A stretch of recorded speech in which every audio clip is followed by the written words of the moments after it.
Hello and welcome to the qualifying edition of this weekend's race weekend data analysis for the Austrian Grand Prix. The series in which we compare all of the qualifying data and all of the lap times for the teammates together to see exactly how well they've performed against one another, to see if it was a good weekend or a bad weekend. So let us jump on into the qualifying data for the Austrian Grand Prix, and we actually begin with the audience prediction championships for this weekend, post-qualifying results. We have Andre 13 leading the way on 12 points so far, getting their bold statement, as well as Archie, Min Verstappen, Ricciardo Coota, Carrie Slaughter, Evan Darcy again up there, not leading the way this time, but still up there at the moment. I am then joint on 7 with 6 other people, and then there are a bunch of people who scored 6 points overall in this week's contest, with the second half of the leaderboard looking a little bit like this, with a lowest score of 4. But I just want to point out one of the bold statements that I received, and it was this. Max has an engine blow-up. Helmut Marko is airlifted to the nearest hospital. Horner falls off his pit-side chair and breaks a leg. Toto Wolff is then unable to attend the race due to COVID. Raikkonen gets a new contract extension. Vettel spins, but comes in 10th spot. Mazepin beats Russell to the finish line. Alonso scores more points yet again, and at the end of the race, Bernie Ecclestone makes a revelation that Formula 1 is going to be scrapped by 2025. And as far as bold statements go, that's pretty bold. And if it is even remotely correct, if even just one of those things happens, then this guy's going to receive like 20, 30 points just straight away, because it made me laugh so much.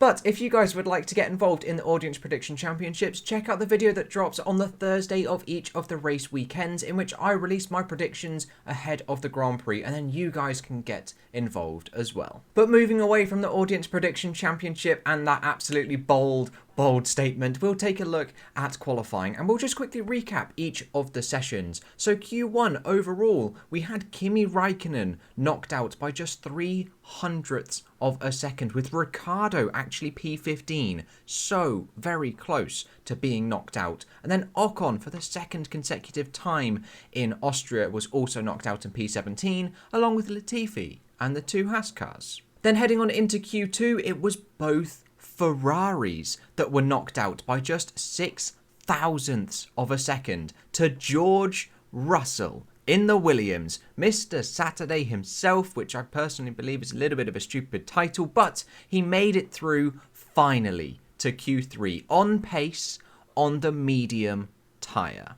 Ricciardo down in P13 and out, and Alonso out as well. However, very much held up by Sebastian Vettel, who is almost guaranteed to have a 5-place grid penalty. Alonso definitely, I think, had the pace for top 5 on that run that was impeded significantly by Sebastian Vettel. But overall, that's racing. And so with this top 10 shootout, we then head on in to Q3. It is Max Verstappen on pole position, but Lando Norris on the front row as well, just 0.5 tenth down. Then 2.5 tenths back is Sergio Perez in P3, and Hamilton and Bottas unable to get within 0.3 tenths of Max Verstappen in P4 and P5. And this is the first time straight up on pace in qualifying that they have lost out to a customer team. But as lots of people on Twitter have actually pointed out, it happened in Turkey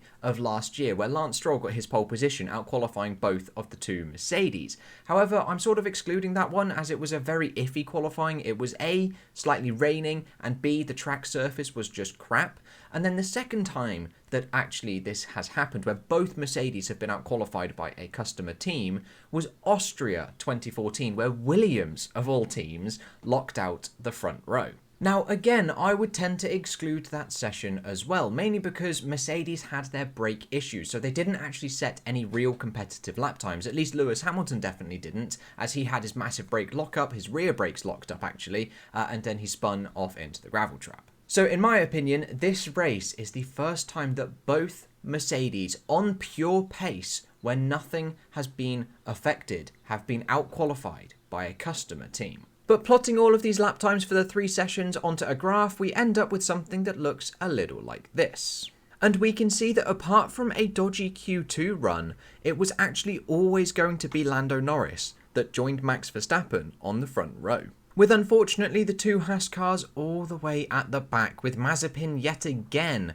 over half a second off of Mick Schumacher. But now taking each team's fastest lap time from each session and then working out the difference between them to work out their gains, we can see that the most improved team from Q1 to Q2 was actually Alfa Tauri down at the bottom there. They gained 0.429 tenths of a second from Q1 to Q2. And then doing exactly the same for Q2 to Q3, we see that it was McLaren who gained a whopping 6 tenths. But remember, that is mainly due to the poor lap set by Lando Norris in Q2. But now what we're going to do is break down each of the teams. We're going in 2020 Constructors' Championship order, so we start with Mercedes and we'll end with Williams. Everything is timestamped in the description down below, so feel free to skip to whichever team you would like me to talk about. And we start with Mercedes, and they are once again on a decreasing trend in their qualifying positions. If we take a look at the Mercedes Q3 positions graph in the bottom left, they are once again just slowly creeping away from the front of the pack. Now in terms of pace overall, this is honestly the absolute maximum that both drivers could have extracted from the car, as both drivers followed pretty much identical progressional charts. However, it is switched. It is this time Lewis Hamilton who is ahead of Valtteri Bottas in all 3 sessions. Not quite sure how their race pace is looking, but it's definitely going to be a struggle bus of a weekend for Mercedes. And then from Mercedes, we'll take a look at Red Bull, and from 2 sessions where there was over a half a second gap, Sergio Perez manages to close this down to just over 2.5 tenths. However, we can see by Max Verstappen's qualifying progressional graph that he doesn't make as significant a gain, whereas Sergio Perez makes a more significant gain from his Q2 time to his Q3 time. So had Max Verstappen actually nailed his final Q3 run, the gap would have been around half a second once again, maybe around 4 tenths. But overall, this is exceptional news for Red Bull. They have been on a very, very solid qualifying trend, especially Max Verstappen. Looking at his Q3 positions, the lowest he has been is P3, whereas Sergio Perez has admittedly been a little bit all over the place, but much like Pierre Gasly and also Alex Albon before him. But this is definitely going to be Red Bull's race to lose come tomorrow. Both Mercedes are behind them and they just have a McLaren ahead of Sergio Perez. So if they can get a decent start and actually lead 1-2 into the first corner, that's going to be pretty much the race sorted. But then from Red Bull, we'll take a look at McLaren, and here we can see very clearly the poor run from Lando Norris in Q2. It is definitely the outlier lap overall, and if he'd have set a competitive Q2 lap time, not saying that his Q2 lap time was actually not competitive, but if he'd have followed the same trend, he would have easily been P2 in all 3 sessions. However, Daniel Ricciardo, not good. The past 2 races, not good. I'm not entirely sure what is up. I don't know whether it is Austria, whether he just doesn't particularly like the track, but we have seen good performances from Ricciardo. He's outqualified Norris 3 times this season in Q3 overall, and it is 6-3 in terms of the Q3 head-to-head this season. However, the past 2 weeks, he just hasn't been able to hook it up, and he is on average about 4.5 tenths down across the 2 sessions off of Lando Norris, and this is just not good enough. If we take a look at the averages over the whole season so far, in Q1 there is a half a second advantage in favour of Lando Norris across the 8 races that have happened, and in Austria it was 6 tenths, even bigger than the average. And then for Q2, it was exactly the same. Across the first 8 races, the average in Lando Norris's favour is just over 3 tenths, and in Q2, the gap was 3 tenths. There was no real progression. If anything, Ricciardo has gone backwards in this Austrian Grand Prix qualifying. But from McLaren, we will now take a look at Aston Martin. And, it's good, I think, but I'm honestly not overly convinced. Mainly because they had to set their Q2 time on the soft compound of tyre for both drivers. Now, both drivers have been exceptionally close. In all 3 sessions, the gap between them in Sebastian Vettel's favour in all 3 sessions was under 1/10 of a second. But we can see what setting their Q2 lap time on the softs has done to their progressional graph. We now have this weird hockey stick looking shape where everybody else that is starting inside the top 10 is going to be starting on the medium compound of tyre. So I think if they'd have stuck with that strategy that everybody else did, they'd have been where Ferrari are, who we will cover in a little moment.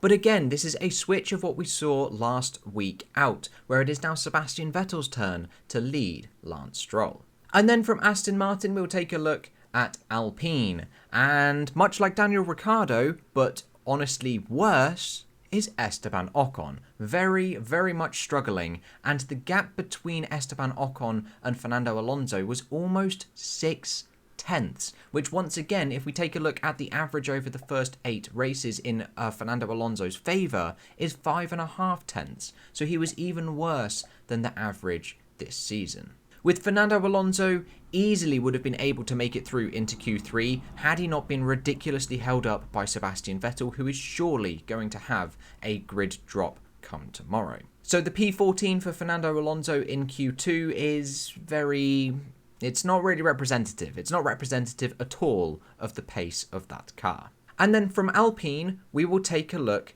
at Ferrari. Disappointing.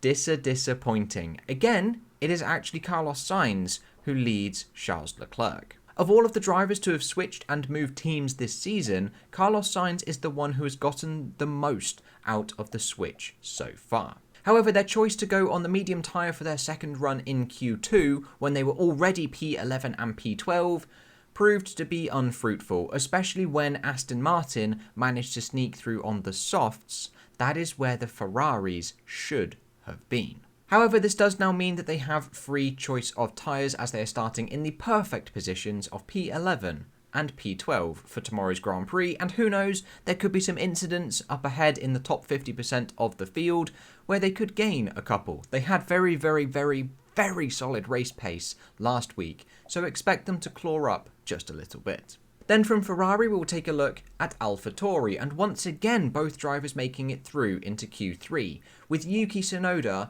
By far and away, in my opinion, this was his best qualifying ever of this entire season. In all 3 sessions, he was just over a tenth behind Pierre Gasly. And if we look at the averages in Gasly's favour over the first 8 races, it is 3/10 in Q1, 4/10 in Q2, and then 4.5 in Q3.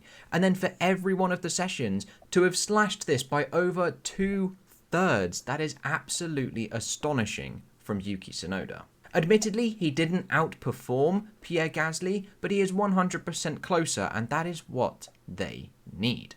Then from AlphaTauri, we will take a look at Alfa Romeo. I'm not sure what to think. It was just, Q1 was okay-ish, because Kimi Räikkönen was out again in Q1. And then come Q2, it's like Giovinazzi didn't try or didn't bother trying. He lost, what was that? So he did a sub 64.8, and then in Q2 he did an almost 65.1, so he lost 3/10 from their Q1 time to their Q2 time. I don't know what went on there. I don't know whether he just didn't bother or he could have tried. He could have actually tried. And then penultimately we will take a look at Haas. And again, there isn't really much to show as neither driver made it through to Q2. They are once again P19 and P20, with the gap between the two drivers in Mick Schumacher's favour being over half a second, where the average across this whole season so far, the first 8 races, is just under half a second. So again, like Ricciardo and Ocon, Mazepin underperformed at the Austrian Grand Prix. Then finally, we will take a look at Williams, and George Russell finally, for the first time as a Williams driver, has made it through to Q3, and Williams' first time into Q3 since 2018, 3 years.